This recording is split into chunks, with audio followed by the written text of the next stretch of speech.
Okay, today's targeted tutoring is on cell theory. You guys will need a blank sheet of white paper, something to write with, and some sort of color or highlight if you want. All right, there's three parts to cell theory. We're not going to talk about who discovered what and when they discovered it because that's not the most important thing. The most important thing is that you understand what the three parts are and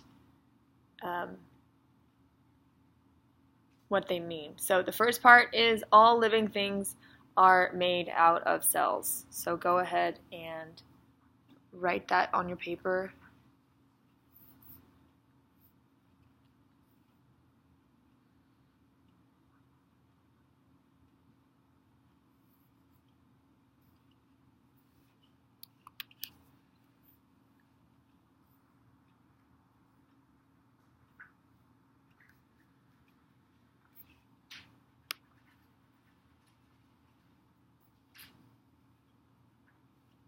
That's a really pretty tree. So that means a tree, if you zoom in close enough,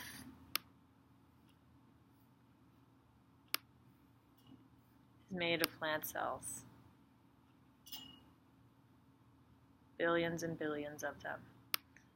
So you've got your cell wall and your cell membrane.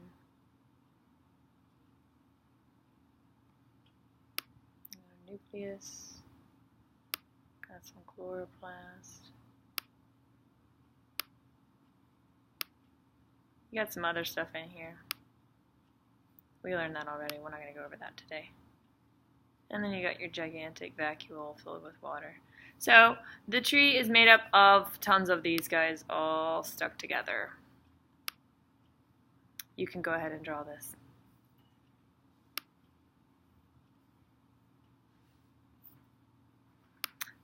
Billions and billions and millions of cells.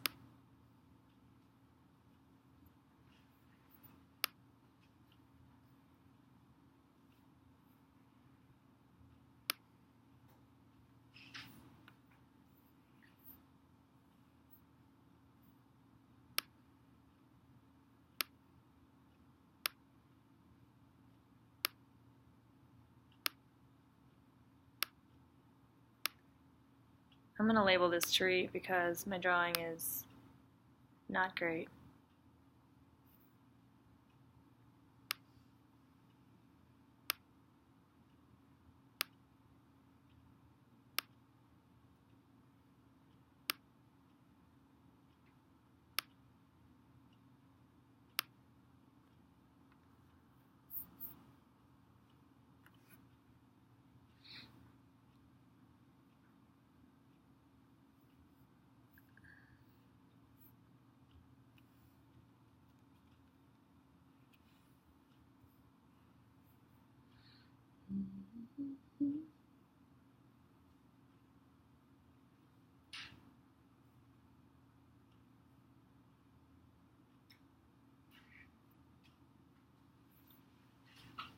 Alright, everybody got that? Sorry, I just now I'm looking at the board and realizing how hard that is to see.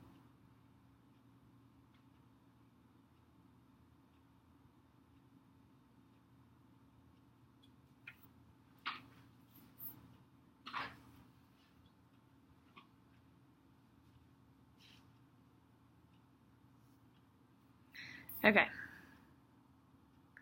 What did I do? Alright. And then let's pick an animal. What do you guys like? A cheetah? Something easy to draw. You've seen my skills. They're not great. Let's do a butterfly. Let's make it blue, because why not?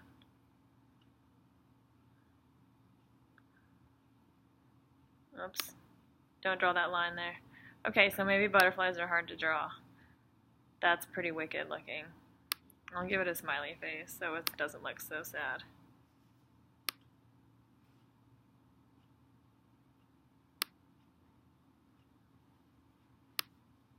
There we go. That's beautiful, right?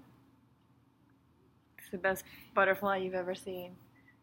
It's really hard to draw with like a trackpad. Okay, so if you zoom in close enough on the butterfly, it's going to be made out of what? Cells. Good.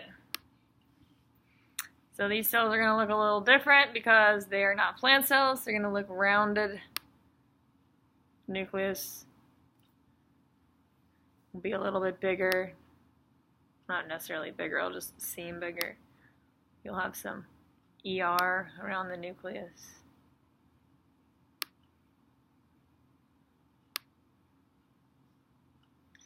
You'll have some Golgis there. Bloop. There, bloop. There, bloop. Some mitochondria.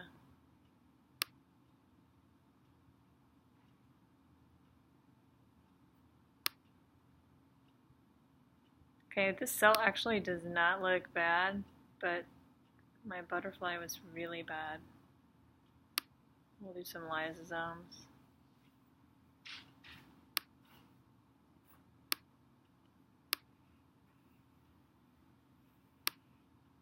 Some ribosomes.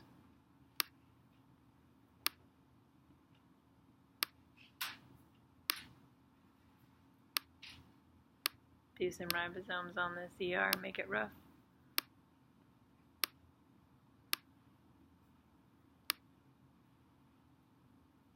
Do some more mitochondria. This will be like the butterfly's muscle cells, so they need a lot of mitochondria in there for that.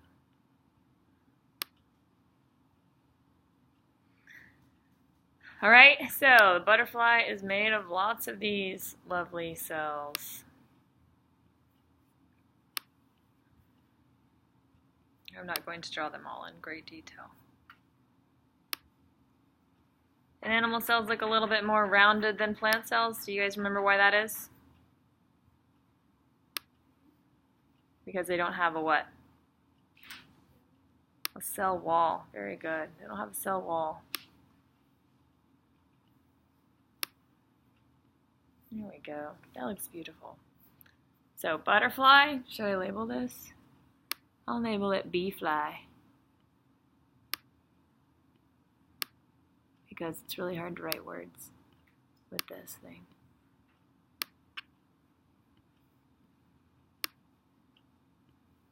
I hope that you guys made your butterflies look better than mine and that you did not try to copy that specific drawing.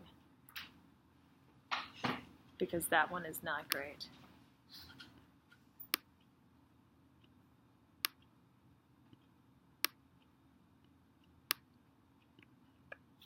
Got it? We good? Okay. The next part of cell theory, do you guys remember it from that cell song? So the first line was, life is made out of cells. What was the second line?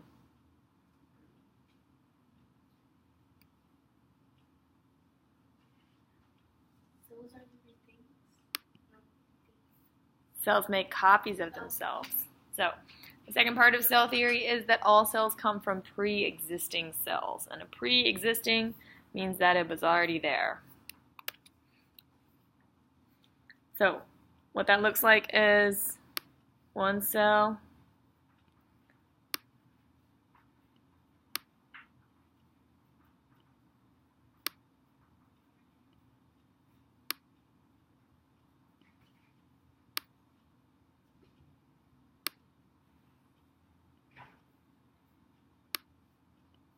Will split into two cells.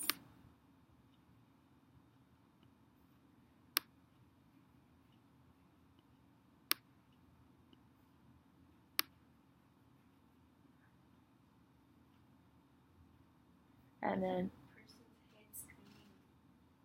it does look like a person's head screaming.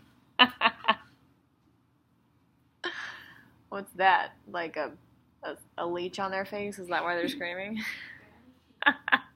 Ah, there's a leech on my face. That's awesome. Okay, so when a cell splits in half, that's how cells reproduce. They just sort of split in half. Both of the daughter cells from the mother cell are smaller, and then they grow bigger.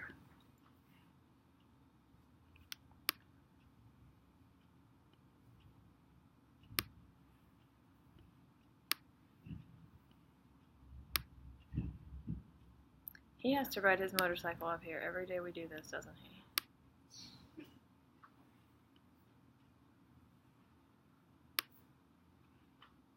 I'll make this one look like a person too, because now that's just kind of fun.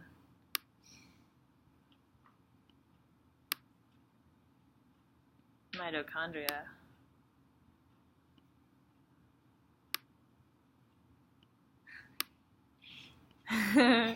Right now I'm doing it on purpose. The first one was accidental. We'll do a little Golgi up here.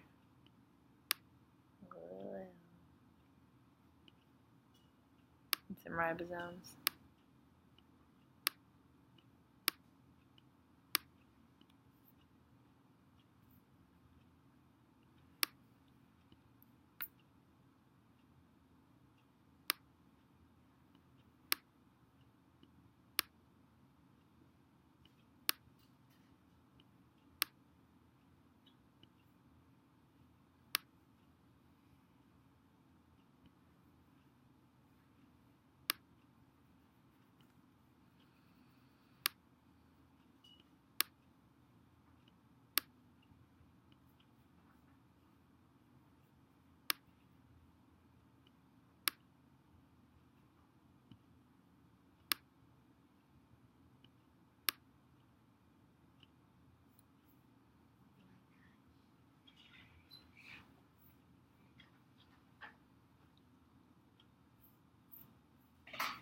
Okay, so they all come from the original.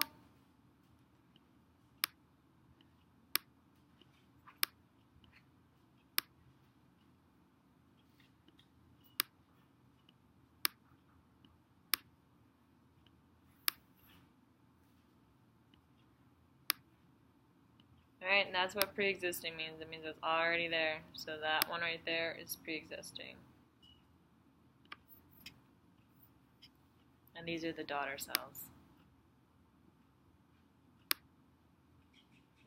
God, that's a long word. Alright, I'm just going to write D-A-U-T-R.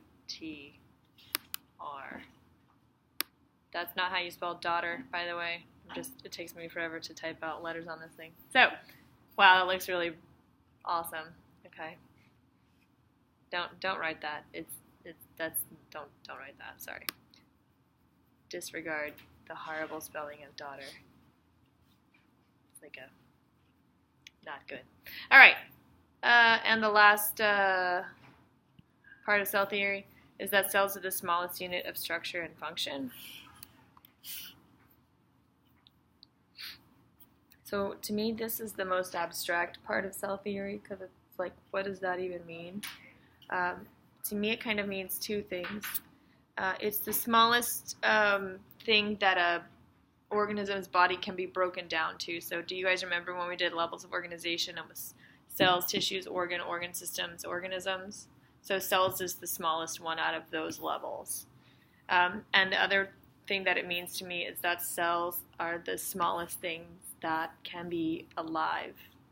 So anything smaller than a cell, like a cell's nucleus, is not considered to be like independently alive.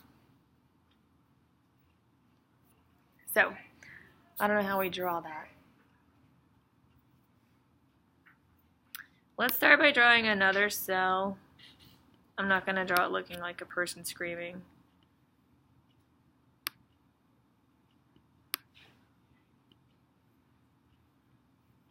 There's the nucleus, some mitochondria.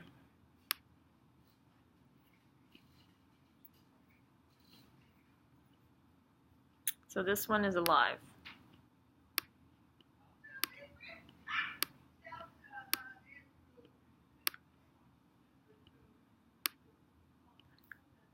All right, but if you break it down into something smaller, like just the nucleus,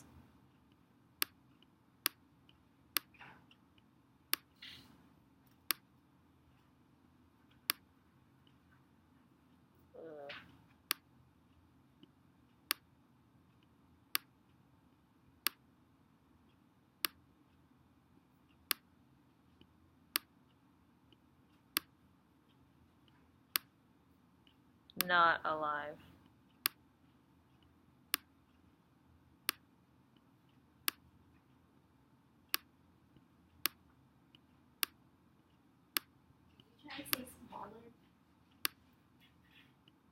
That is trying to say smaller. That doesn't look very good, does it? Here. Okay, that's way better, right? Smaller. All right, so a cell is alive.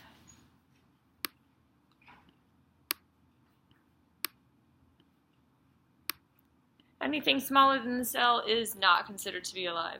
And the other thing that this means is that cells are the smallest unit that a person can be broken down to.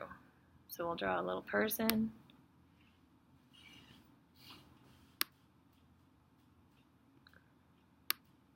Holding some tennis balls with some big eyes.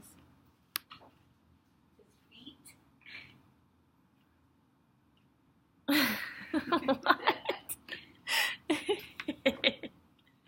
No, it's a person holding tennis balls. He's like, look, I have balls. They're right here in my hands. Tennis balls. Right? We'll give him some little pupils in his eyes so he doesn't look so weird. All right. So if we're going to break that person down into the tiniest little dot on their foot, that teeny tiny little speck that everyone is made of is a cell. That's the smallest thing that you can be broken down to. Got it? Those are the 3 parts. Everything that's alive is made of cells. All cells come from pre-existing cells, and cells are the smallest unit of structure and function.